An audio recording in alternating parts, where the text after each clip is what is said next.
Duriga Garanji Wawanyampa,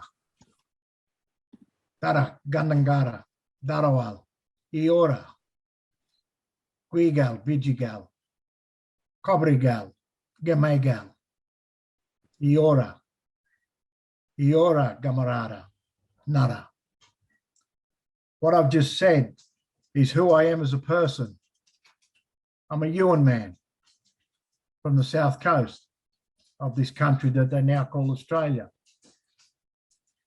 I'm honoured to be here with my old teacher and Auntie Morel, are very special in my life. They woke me up to this problem that we're going through now.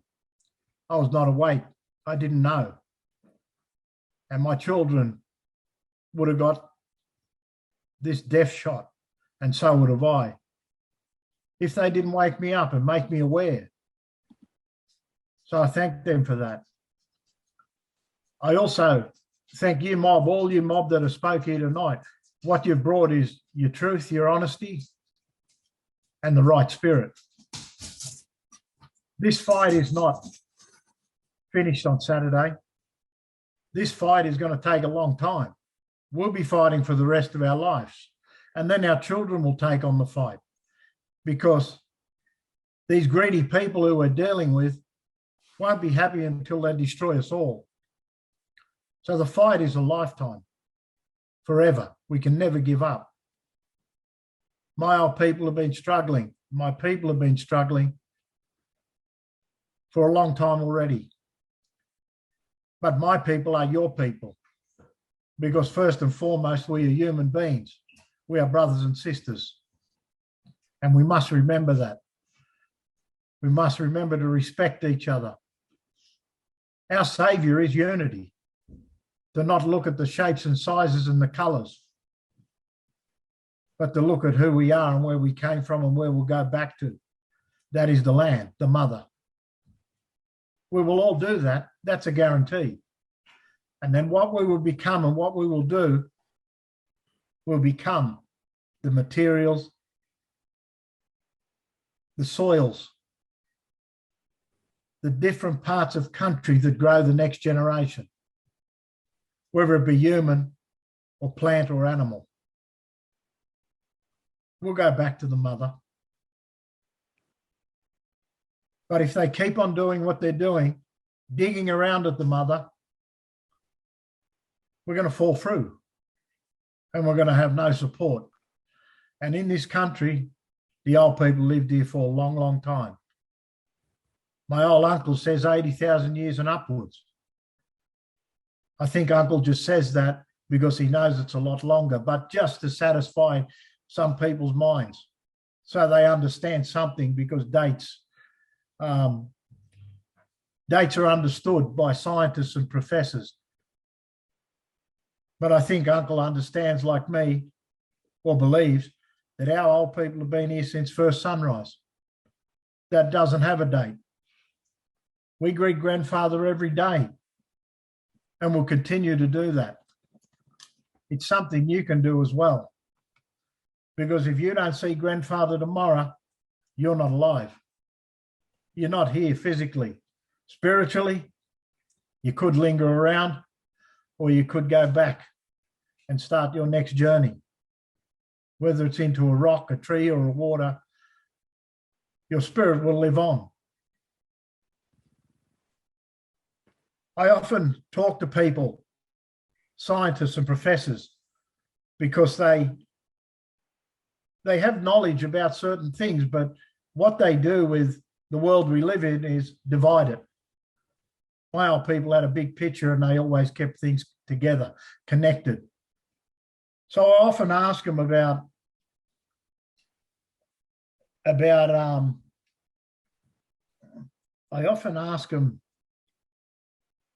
country and what they know about country and what country is. And what is sacredness and things like this. They're always looking for these things instead of feeling it.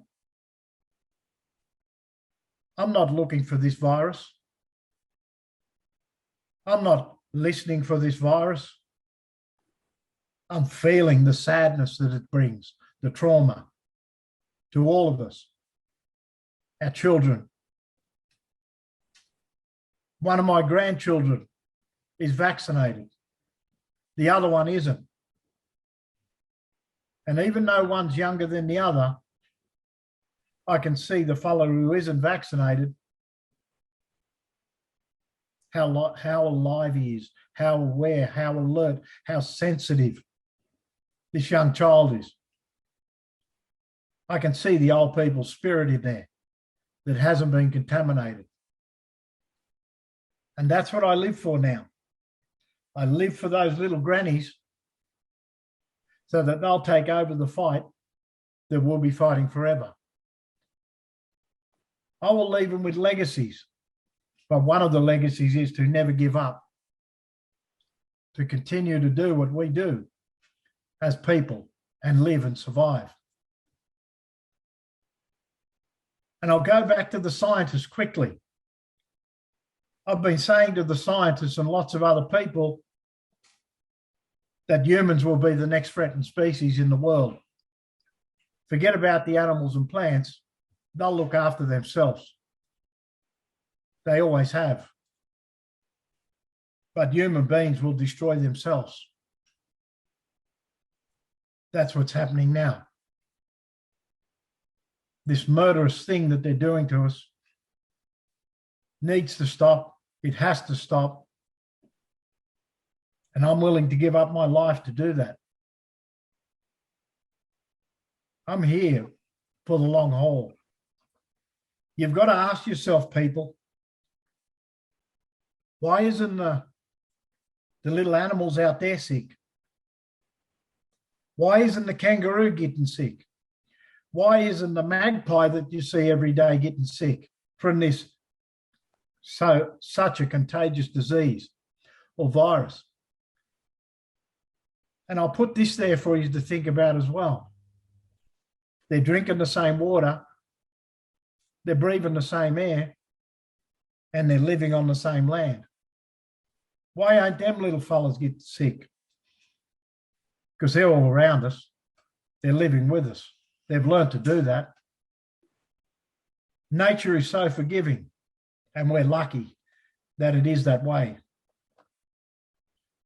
So this is what we've got to look at, because in this country, all the medicines and foods we need, medicines are foods in this land, are all there in nature. We just got to watch them and learn from them and learn from nature again. Reconnect ourselves. We've become so convenient. We're all guilty of it. We go down to Coles and we pick our food off the shelf and we take all that plastic with us, and then we get a bag with Coles or Woolworths written on it and we carry that away, the plastic. There's 5,000 edible plants in this country. But again, they're all medicines. Why hasn't this government looked at that? The cure to anything that happens in this country is here already. Everything my old people had is still here. There might be some roads and houses, but everything else is still here. Nature's our saviour, and unity is the secret to our saviour. So look here, mob, Saturday is important. Let's not just go there and protest. There'll be other brothers and sisters there that aren't awake or aren't as awake. Let's educate them in a respectful way. Let's have conversations with brothers and sisters we don't know, so they can pass the message on, so they can carry it to others. We have to have a choice. We have to have freedom. At the moment, we're not here nor there, and it's not our fault. But we have a choice, and the choice is to fight. Don't sink on the same canoe. Let's get out there and do what we need to do. to save these children of the next generations, because the worst is yet to come. I believe that. So thank you for your time. Thank you for your respect. I'll leave you with this. And this is deep in my heart that I'm talking. I've watched my wife and Auntie Morel throw themselves into this fight for a long time now. And I've watched the toll that takes on them. But they keep on fighting. Our first lesson as cultural men is about respecting women. These women are our backbone. And we must remember that. Without them, we're not here. Remember, they give a birth to us as men. And in this country, our politicians have pretty much been white Australian men dominating the women. It's time for change.